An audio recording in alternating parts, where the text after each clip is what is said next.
दोस्तों आप लोग देख रहे हैं राइजिंग भोजपुरी और राइजिंग भोजपुरी में आप लोगों का बहुत बहुत स्वागत है। दोस्तों अभी हाल ही में खेसारी लाल यादव के नए गाने का इवेंट था और इस दौरान कुछ विवाद भी हुआ था। तो इसी दौरान 2-4 दिन के अंदर खेसारी लाल यादव को लेकर कई लोग वीडियोस बनाए हैं जिसमें खेसारी लाल यादव को लेकर अभद्र भाषा का प्रयोग किए हैं। तो उन लोगों के खिलाफ कानूनी कार्रवाई हो सकता है। अभी एक राजीव शर्मा का इंटरव्यू आया था, आप लोगों ने देखा होगा। तो उस इंटरव्यू में वो बोले हैं कि जो लोग भी इस तरीके का कार्य किए हैं उन लोगों के खिलाफ कानूनी कार्रवाई करने की तैयारी चल रही है। गलत बोला है जिसका शब्द में एक एक शब्द नोट किया जा रहा है। एक वकील को भेजा गया है वीडियो, एक शब्द मिलाया जा रहा है किससे क्या लगेगा, किससे क्या केस होगा। बाकी दोस्तों फिलहाल अभी खेसारी लाल यादव के गाने का इवेंट खत्म हुआ और फिर से खेसारी लाल यादव अपने फिल्म श्री 420 के शूटिंग में लग चुके हैं। देख सकते हैं दोस्तों शूटिंग के सेट से खेसारी लाल यादव का एक वीडियो सामने निकल कर आया हुआ है, जो कि इस टीम के जो भी टेक्नीशियन है, जो भी कलाकार है, उनके द्वारा इस वीडियो को शेयर किया गया है। और देख सकते हैं वीडियो में खेसारी लाल यादव नजर आ रहे हैं और साथ में है मधु शर्मा, जो की इस फिल्म में खेसारी लाल यादव के साथ नजर आने वाली है और साथ ही साथ इस फिल्म की प्रोड्यूसर भी है। तो खेसारी लाल यादव का फिल्म श्री 420 का शूटिंग एकदम जोरों शोरों से चल रहा है और काफी सारा वीडियोस भी सामने निकल कर आया हुआ था, फोटोज भी सामने निकल कर आया हुआ था शूटिंग का, आप लोगों ने देखा होगा। बाकी दोस्तों आप लोगों को बता दें कि खेसारी लाल यादव का एक नया गाना रिलीज होने वाला है जिसका पोस्टर आप लोग देख सकते हैं आप लोग अपने मोबाइल के स्क्रीन पर, जिस गाने का नाम है डूबिए जइबा हो, जो कि इस गाने को खेसारी लाल यादव के साथ गाई है शिल्पी राज। हालांकि एक फिल्म का गाना है जिस फिल्म का नाम है रंग दे बसंती और इस गाने को रिलीज किया जाने वाला है परसों यानी 20 अगस्त को सुबह में 6:30 बजे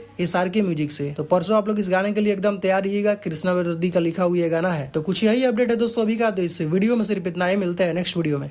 थैंक यू सो मच।